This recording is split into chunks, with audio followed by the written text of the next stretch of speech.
So basically you round the 2 and you add the 3, and I think it'll get you the answer you need, right? It should be a 3 or a cheese, right? Oh, hey guys.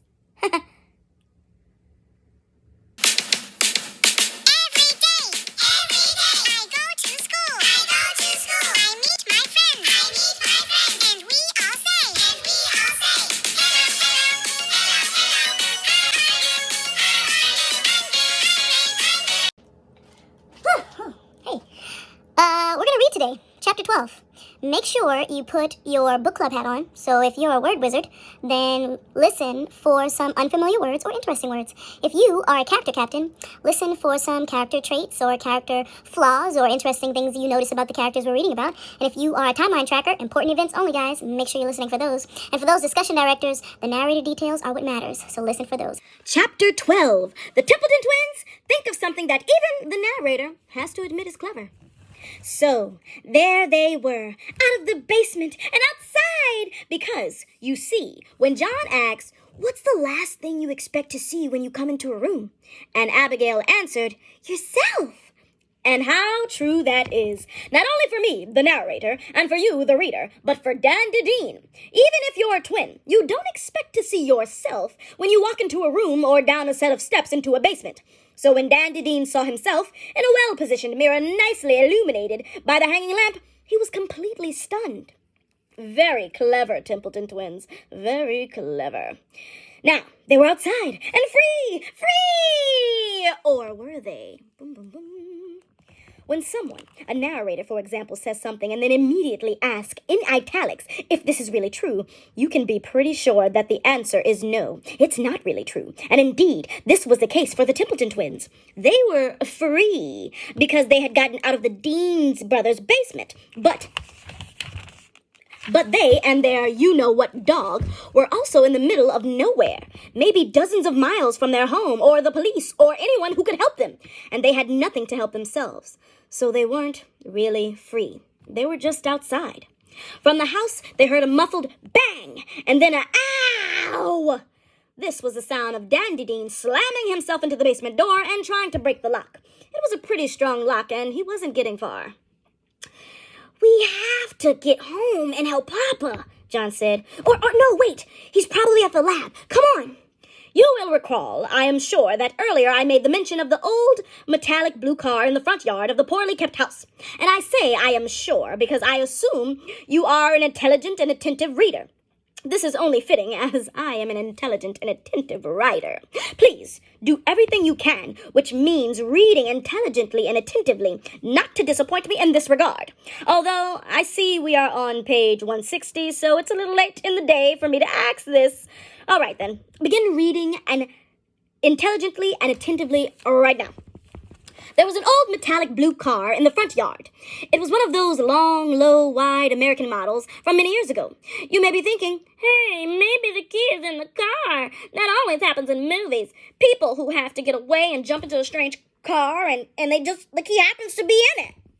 Yes, this kind of thing does happen in movies. But that is because people making the movies need it to happen to make their jobs easier. It hardly ever happens in real life. Take it from me. If you have ever need to get away or to go somewhere really fast, and you jump into a strange car, and you see that the key is already in it, you're probably in a movie. John dragged Cassie over to the car. It was unlocked, so he could open the door and peer in.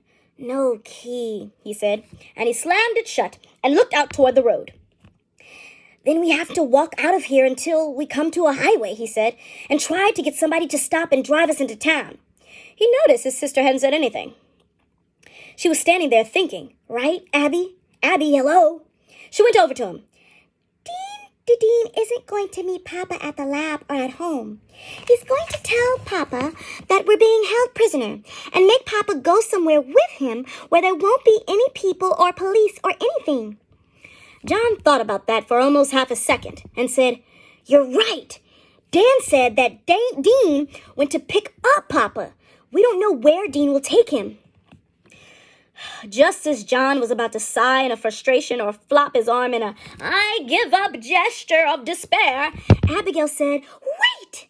And then she did the last thing he, or indeed you or I, would have expected her to do.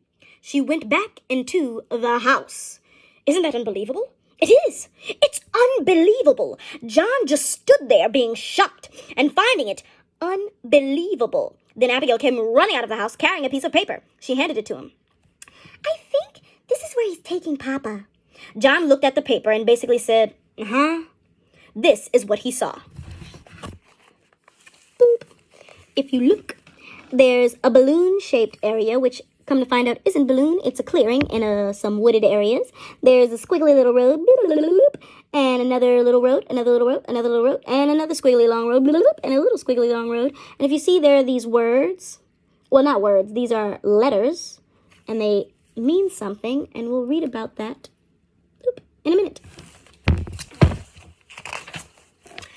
When I first saw it, I thought it was a drawing of a balloon, Abigail said. But why would they leave that on the fridge? And then I looked at it closely. It's a map. John frowned at the drawing. How can that be a map? Look at these weird words. Sniffled, Grenamad. What kind of map is that? They're street names, Abigail pointed. This is probably Sunnyfield, and this is probably Green Meadow. Whoever drew this was in a hurry and just used abbreviations. Okay, but then what's STRT7 and STRT12? They're probably short for State Route 7. Some roads just have numbers instead of names. John nodded.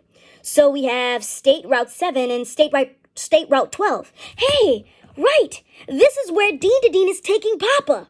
Which means he expects Dan to go there too. Dean drew the map for Dan. That's why it's still there. The twins conferred.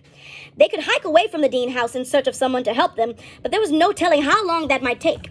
And then John got an excellent idea, which followed by Abigail getting a different excellent idea. And now I cannot swear that John got his idea from a lesson he had learned from playing the drums, but it seems possible. So, you tell me. When you want to play something fast on the drums, the one thing you don't do is hold the sticks as tightly as you can and move your arms up and down as quickly as possible. You can get only a certain amount of speed that way, and not as nearly as much speed as you would if you had done it properly. Instead, you hold the sticks in a certain way and sort of throw their tips down onto the drum head and let them bounce. Then you learn to control the bounces. You don't force the sticks to move fast. You allow them to move fast.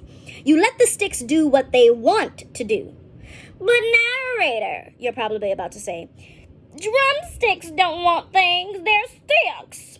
I know perfectly well that drumsticks are sticks. In addition, I am acquainted with the fact that those sticks don't want things. And that is why I put it in quotations. I put want in quotation marks because it means in a sense or but not really. We're going off point, and I blame you. Please, I urge you to stop interrupting me. Instead, pay even more attention than usual as I describe for you what the twins figured out and how they solved their problem. First, Abigail got into the car and peered at the dashboard until she saw what she had been looking for. There, she said, pointing. See? Then John reached into the car and found the control that opened the car's trunk. He opened the trunk. Abigail got inside the trunk and John closed the door.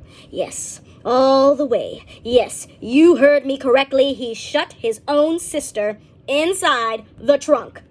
Next, John looped Cassie's leash around the car bumper and went back into the house and put the map back on the refrigerator. He went up to the basement door and listened. He heard nothing, as though Dan Dedine was taking a break from slamming his body into the door. So John quietly unlocked the door and left it open a little crack. Then he ran outside and threw himself on the ground and rolled around. I know that you're upset at the news that John got his clothes even dirtier than he got them in the basement, but I have learned to make my peace with it, and I expect no less from you. John sat on the ground until a moment later he heard the basement door bang open and saw Dan Dedine run out into the front yard. I hurt my ankle, John said, rubbing his left ankle and acting like a 12-year-old in a great physical pain. That was why he threw himself on the ground, to make it look like as though he stumbled and hurt his ankle. Where's the girl? Dan Dedine said. She ran out to the highway to get help. Dan Dedine stood there for a second, breathing hard and being infuriated. He ran inside and came out a moment later with the map. Then he grabbed John by the arm and dragged him over to the car. Get in! he said, and he flung John into the back seat. Dan disgustedly unhooked Cassie from the bumper, and the still ridiculous dog leaped in after John, thrilled and ecstatic and ready for fun. Dandelion got in, and with the key that he had in his possession in the whole time, as people do in real life, started the car, turned it around in a cloud of dust, and with a squeal of the tires, and roared up the dirt road. They came to the main highway, and Dandelion looked back and forth. I don't see her, he said. Great, John said. That means someone picked her up. Dandelion gritted his teeth and floored the accelerator. The car zoomed down the highway. Cassie, as she always did, wasted no time in wriggling into the front seat and climbing into the driver's lap. Get this animal off of me, Dandelion yelled. John took Cassie in his arms and held her on his lap. As they drove, he thought about how clever his sister was. For once, I wouldn't blame you if you don't understand what I'm referring to, so let me explain. If it had been John's idea to let Dandelion loose, and as when he let a drumstick bounce the way it wanted to allow him to drive where he wanted to, which they were sure was where his brother was, Dean had taken the professor. John had then suggested that he and his sister hide in the trunk of the car, but Abigail, with the swiftness of mind that comes from working cryptic crossword puzzles, had realized that there was a fatal flaw in the plan. Had both the Templeton twins jumped in the trunk and shut the trunk door, they would have been unable to get out of the trunk when they got to their destination, or they would have had to make noise and yell, "Let us out!" enabling the Dean brothers, the Dean twins, to take them prisoner, which would accomplish nothing.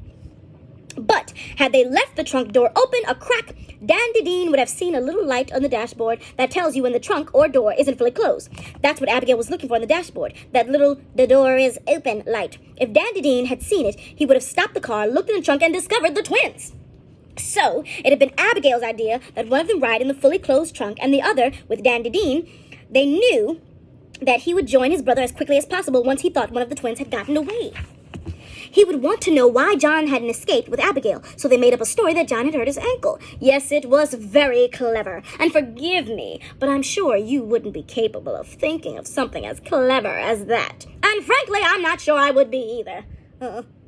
They drove and drove. Actually, they didn't drive and drive, they just drove. For about 15 minutes. John noted with satisfaction that they drove down Sunnyfield Road, turned right onto Green Meadow Avenue, and passed State Route 7. Alas, they never saw State Route 7 because, before they came to it, they turned right on a dirt road and grass road that led into an area of thick forest. They bounded and bounced across this rutted, rocky road for about 5 minutes. John wondered if Abigail in the trunk was being terribly banged around by the car's wild bouncing and decided that she probably was. He felt bad for her, but what could he do?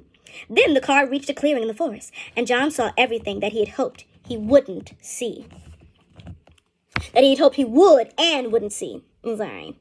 The black SUV was there. Professor Templeton was there, wearing his usual baggy white trousers and billowing white shirt and looking frightened, but trying to bear up under the circumstances. And Dean was there, standing next to the professor, pointing a gun at him. Dean stopped his car and snarled, "Get out!" John put Cassie on the ground and then got out, making sure to remember to limp and hobble and act as though he had suffered from a hurt ankle. He made his way around toward the driver's side. He leaned against it and sulked as though he didn't know what to do and was full of despair. Dean got out and said, "Let's go," and marched off to join his brother. That's when John had a moment to reach in, using the control near the driver's door, and open the trunk. Then he fake limped off toward the others. Cassie, seeing the Professor Templeton there, wagged her absurd tail and looked energized and delighted. Behind him, as he went, John could sense his sister sneaking out of the trunk and quietly lowering the lid. They had now reached the second phase of their plan, which I am calling Phase 2. Questions for review. 1. The twins' scheme to hide Abigail in the trunk was clever, but weren't you impressed by how clearly the narrator explained it? Question number 2. When John got his clothes extremely dirty while escaping from the basement and rolling around on the ground and to seem injured, wasn't it horrible? And question number 3. Essay question. Write an essay on how clever you think you are. It should be at least about 500,000 words, and in French. Well, go ahead. Mes amis, bonjour, oui, oui. That's the end of it. Please don't forget to comment your answers to the questions in the directions. Boop. This video is brought to you by LWE. Lakewood Elementary. Learning for you and me. Yeah.